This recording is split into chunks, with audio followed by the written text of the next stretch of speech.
ರಾಜ್ಯದಲ್ಲಿ ಕೆಲವು ಕಡೆ ಧಾರಾಕಾರ ಮಳೆ ಸುರಿಯುತ್ತಿದ್ದರೆ 22 ಜಿಲ್ಲೆಗಳಲ್ಲಿ ಮಳೆಯ ಕೊರತೆ ಇದೆ. ಜೂನ್ನಿಂದ ಜುಲೈ 17ರವರೆಗೆ ಮಳೆಯ ಪ್ರಮಾಣ ಕಡಿಮೆಯಾಗಿದೆ.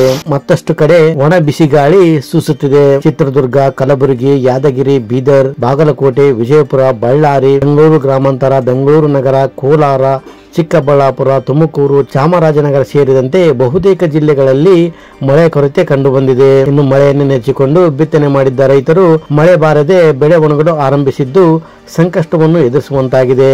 ಇದೇ ಸಂದರ್ಭದಲ್ಲಿ ತಮ್ಮ ಜಿಲ್ಲೆಯನ್ನು ಬರಪೀಡಿತ ಪ್ರದೇಶ ಎಂದು ಘೋಷಿಸಿ ಎಂದು ಅನೇಕ ಜಿಲ್ಲೆಗಳ ರೈತರು ಸರ್ಕಾರವನ್ನು ಒತ್ತಾಯಿಸುತ್ತಿದ್ದಾರೆ. ಇದೇ ಸಂದರ್ಭದಲ್ಲಿ ಹವಾಮಾನ ಇಲಾಖೆಯು ರಾಜ್ಯದ ಬಹುತೇಕ ಭಾಗಗಳಲ್ಲಿ ಇನ್ನು 3-4 ದಿನದಲ್ಲಿ ಭಾರಿ ಮಳೆಯಾಗಲಿದೆ ಅಂತ ಹೇಳಿದ್ದು ರೈತರಲ್ಲಿ ಕೊಂಚ ನೆಮ್ಮದಿ ತಂದಿದೆ.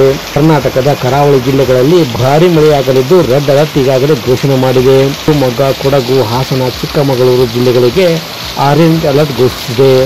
ಬೆಳಗಾವಿ, ಬೀದರ್, ಧಾರವಾಡ, ಗದಗ, ಹಾವೇರಿ, ಕೊಪ್ಪಳ, ರಾಯಚೂರು, ಯಾದಗಿರಿ, ಬೆಂಗಳೂರು ಗ್ರಾಮಾಂತರ, ಬೆಂಗಳೂರು ನಗರ, ಚಾಮರಾಜನಗರ ಈ ಜಿಲ್ಲೆಗಳಿಗೆ ಯೆಲ್ಲೋ ಅಲರ್ಟ್ ಘೋಷಿಸಲಾಗಿದೆ.